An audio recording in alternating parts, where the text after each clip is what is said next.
Hi, I'm Michael Yancey, and you're the bus driver. 25 kids get on the bus, then 5 kids get off the bus. After that, 30 more kids get on the bus, and 30 more kids get on the bus after that.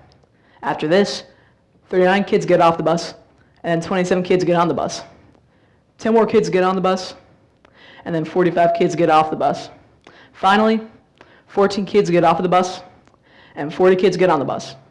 Now, after all of that, who's the bus driver? Okay, chances are that a lot of you probably forgot that right at the beginning, I told all of you that you're the bus driver. Now, if you forgot that one little thing, then imagine all of the other little details that you've forgotten in the past. Some of you might just forget a little bit more than others, but some of you might forget a lot more than others, like me. But remember, you're the bus driver, and you can change this. Luckily, there's a great way that you can keep yourself from forgetting all these little things, and that's keeping yourself organized.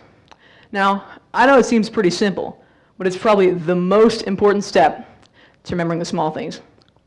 If you knew me, you know that I forget my things everywhere. Once, I left my lunch out, and then a squirrel ate it.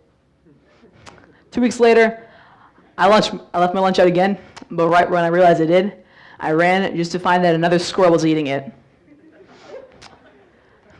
So, if you don't want to be like me and get rewarded for feeding homeless squirrels, I might want to give organization a try. Maybe. So in school, I'm making sure that I keep my papers filed in the right section of my binder, and that I write down all of my assignments in my planner. And I did get results from this simple strategy. Most of my grades did go up, and I really did feel good about it. For some people, it's easy to be organized, and they don't really have to put forward a lot of effort to do it. But for others, it can really be hard to keep organized. So for these people, I'd recommend that they do what I did. My plan was to save some time, at least once a day, to organize all the papers in my binder that were just loose and sitting around. So on the first day of doing this, I went through all my loose papers and organized them. But to do just that, it took about 10 minutes. But even though it took kind of a long time, my binder felt so much cleaner afterwards. Another thing you have to do to keep organized is to make sure that you have everything written down in your planner. I used to think that I had it all memorized and that I didn't really need to write it down. But I figured out that my memory was limited and that I had to change my routine. So my advice is to just do it anyway, because the chances are that you'll forget something on the homework list if you just memorize it.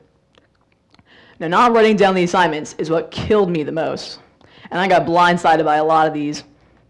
Now, I knew I had to change something. I knew that I was the bus driver, and I also knew that I wasn't doing something right, and I wanted to change for it to get better and get back on track. So, what I did was I got a bigger planner, that big. Exactly that big. It's really big, trust me. To have more than enough space to write down all of my work. And every time that I finish an assignment, I cross it off. Now, this example of disorganization for my life doesn't apply to everyone, but the point is that if it does, you need to find a system to keep yourself from forgetting. So for example, keep your shoes in the same spot every night so that you don't have to search through your entire house in the morning, and then eventually finding them in some weird place like your fridge. Maybe you could get into the habit of leaving your clothes out every night so you don't have to worry about picking them out in the morning. Anyways, the point is that you need to get into a habit, because once you have a habit, it's hard to get rid of it. Once you have your system, you don't have to worry about your next assignment is, and you don't have to worry about sneakers in the fridge because you have a system that works for you. Once you master the skill for your work, imagine what other things you can do with this. If you get into the habit of studying hard, you can end up getting a perfect score on your SATs in high school. If you make it a habit of leaving lunches outside, you're going to feed the world's populations of hungry squirrels for life. As you can see, I found my system, and today I'm doing well in life, and I really feel confident about my work. I was willing to change, and I found a system that worked for me. I am the bus driver. Thank you.